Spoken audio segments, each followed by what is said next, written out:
I welcome you all in this class. So today we are going to look into the elements of communication system. So let us look into the recap of today's class.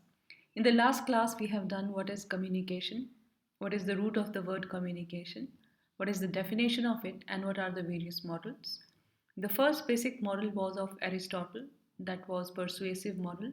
It deals with speaker, speech and audience, and the last model that we've seen was Ligon's model, that was CMC TAR, followed by Rogers and Shoemaker model of SMCRE, that is source, message, channel, receiver, and effects. In today's class, we are going to do elements of communication system, followed by concept of communication. In the part 2 of this presentation, we are going to do barriers of communication, factors affecting communication, and media mix strategies. So let us look into the elements of extension communication system.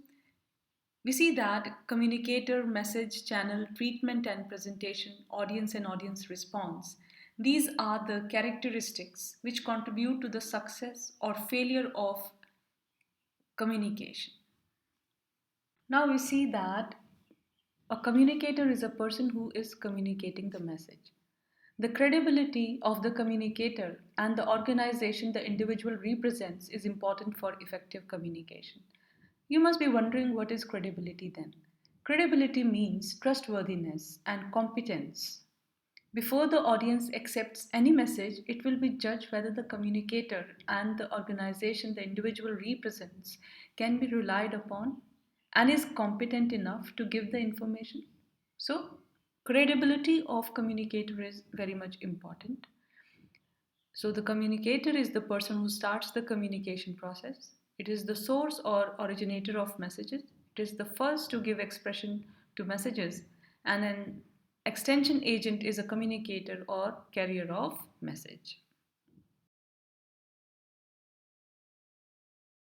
Certain good characteristics of a good communicator. The individual knows the objective,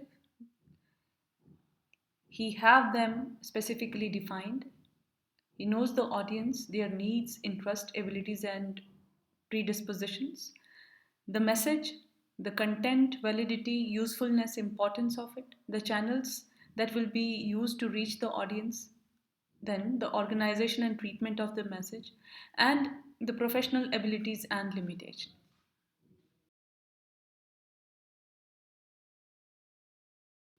The individual is interested in the audience and its welfare, the message and how it can help people, results of communication and their evaluation, the communication process, the communication channels, their proper use and limitations, and improvement of the communication skill.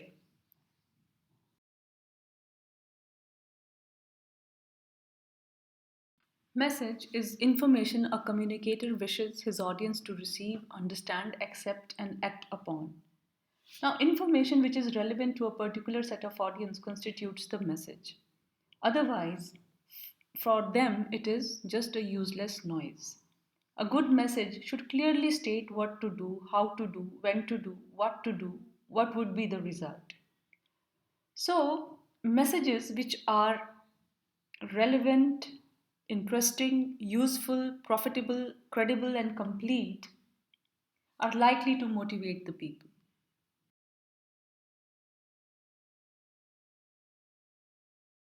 Therefore, characteristic of a good message is it should be in line with the objectives to be attained, should be clear, understandable by the audience, then in line with capabilities of the audience, that is mental, economic, physical capabilities, then it should be significant, that is economically, socially, or aesthetically to the needs, interests, and values of the audience, then it should be specific.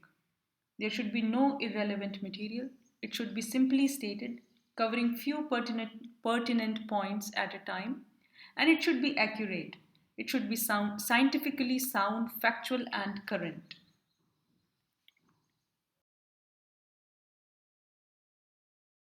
So the characteristic of a good message should be it should be timely, that is, especially when seasonal factors are important and issues are current. Then it should be supported by factual material covering both sides of the argument, and it should be appropriate to the channel selected. It should be appealing and attractive to the audience, and it should be applicable, can apply to one's own situation.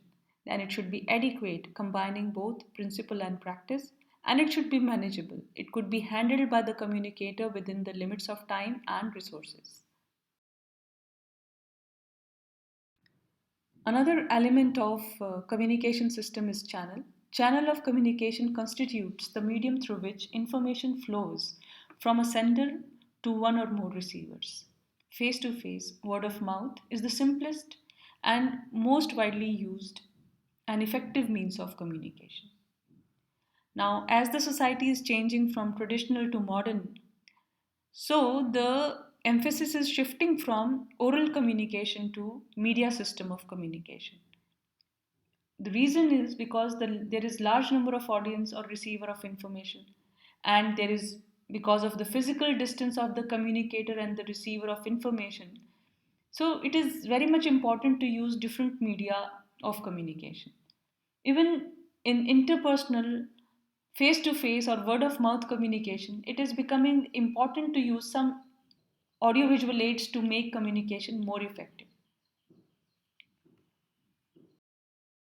Channels of communication can be classified into a number of ways according to different criteria. First is according to form. So, according to form, it is farm and home visit, farmers call, meetings, radio talk, etc. And in the written form, it is the personal letter, farm publication, newspaper, etc.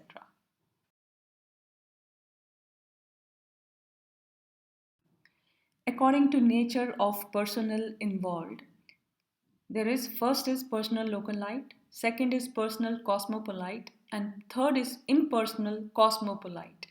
Now, what is the meaning of personal localite? These are the local leaders and local people who belong to the receiver's own social system. Personal localite channels are important in traditional social system, and the examples of which are local leaders, friends, and neighbors. Then we have personal cosmopolite. These are the channels of communication from outside the social system of the receiver. They are the extension agent of various organizations and are important in changing the farmers from traditional to modern. And then we have impersonal cosmopolite. Here, the channels of communication are from outside the social system of the receiver and no personal face to face contact is involved. An example of this is mass media, and which is important in areas of high urban influence and farmers who are modern or are changing from traditional to modern. For those people, mass media is very much important. So, another classification of channels is according to nature of contact with the people. It is divided as individual contact, group contact, and mass contact. So, in individual contact, extension agent communicates with the people individually, and the example is farm and home visit, farmers call, personal letter. In the group contact, extension agent communicates with people in groups. Example is group meeting, field day, study tour, etc. And then we have mass contact method. Here, the extension agent is communicating with people using mass media. Example is campaign, exhibition, radio, television shows, etc. Treatment and presentation. Treatment means the way a message is processed so that information gets across to the audience. The purpose of treatment is to make the message clear, understandable, and realistic to the audience. Presentation means how the message is communicated or placed before audience. Treatment and presentation of the message depends on to great extent on the choice of the channel and the nature of the audience. There are three categories of bases useful for varying treatment and presentation. Number one is matters of general organization. Number two is matters of speaking and acting. And number three is matters of symbol variation and devices for representing ideas. So, on the first point, matters of general organization, there are 4 5 things you need to remember. One needs to repeat the main ideas. That is the number one point. Then one has to do contrasting of ideas, number 2 point. Number 3 point is chronologically compare logical and psychological points. Number fourth point is one should have an emotional appeal in comparison to the logical appeal. Okay. Now let us come to the matters of speaking and acting. One should limit one idea at a time. One should be oneself. You do not need to imitate anyone. One should not read one's speech, because if a person is reading the speech, the audience do not respect such a communicator. Then let us get into the matters of symbol variation and devices for representing ideas. Here, spoken words, written materials, audiovisual aids, etc., they all belong to this category. And then our next element of communication system is audience. Now, the audience is the receiver of message of the target communication function. He is the intended receiver of message. He is the consumer of the message. So, communication to be successful must be target oriented. Now, it may be noted that audience is not a passive recipient of message. They are selective in receiving, processing, and interpreting message. For example, there are three things that I talked. First is selective exposure, then there is selective perception, and then there is selective retention. Now, selective exposure is that when people are exposed to messages, what they do, they expose themselves to messages selectively. There is a tendency for individuals to expose themselves relatively more to those items of communication that are in agreement with their ideas, beliefs, values, etc. Then the second point is selective perception. Regardless of exposure to communication, individual perception of a certain event, issue, person, or place could be influenced by one's latent beliefs, attitudes, wants, needs, or other factors. So, when two individuals are exposed to the same message, they could go away with different perceptions about it. And then I would like to tell you about the selective retention. So, all information is not retained by the individual. People generally tend to retain that information in which they have some interest and which they consider to be important. So, these are the three kinds of the ways by which a message is kind of retained, received, processed, and interpreted by audience. Audience response is the last element of extension communication system. Now, response of the audience is the ultimate objective of any communication function. Response of an audience to message received may be in the form of some kind of action, mental or physical. So, until the desired action results, extension communication does not achieve its most essential objective. So, there are different kinds of responses.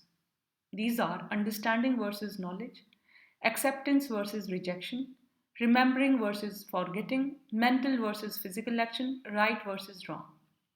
Now let us get into the details of it. First is understanding versus knowledge. People usually do not act on facts alone. They do not just like numbers or facts, but only when understanding of facts is gained. Understanding is attained when one is able to attach meaning to facts. They could see the relationship of facts to each other and to the problem. Okay? And now let us look into acceptances versus rejection. Audience response may be either way. Communication should lead to understanding and acceptance of the idea. Then we have third point, remembering versus forgetting. When opportunity for action is not immediately available or action is delayed, the message may be forgotten. So, transmitting the right message to the right people at the right time is very much important in successful communication. Then we have mental versus physical action.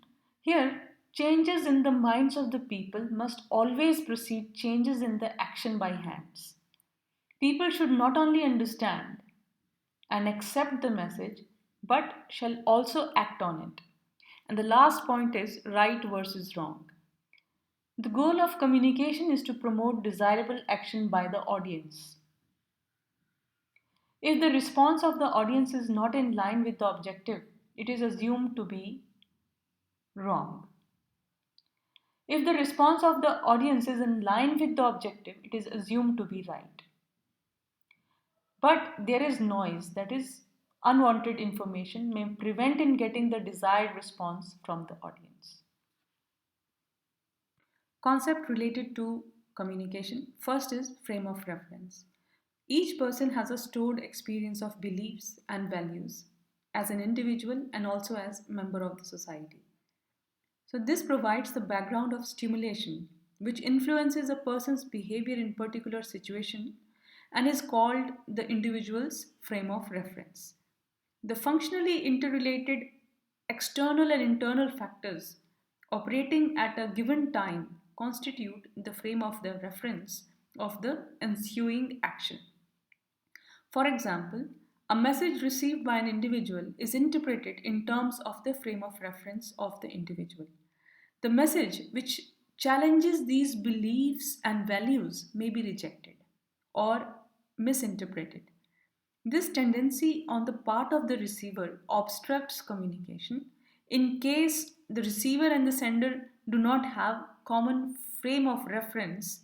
The messages are mostly rejected. Second point is perception. Perception is defined as the process by which an individual maintains contact with the environment. Now, perception of same situation may differ from individual to individual due to differences in their experiences and ways of looking at it. The expectations, needs, and ways of thinking influence how an individual interprets what is observed. Now, perception is selective, and we perceive what we want to perceive. Our perceptions are organized and tend to structure our sensory experience in ways which makes sense to us. Perception is influenced by the environment in which communication takes place. It is not the intrinsic quality of an object, individual, or message, but how people individually and collectively perceive them is important for extension. Then the third point is communication fidelity. Fidelity is the faithful performance of communication process by all its elements, that is communicator, message, channel and receiver.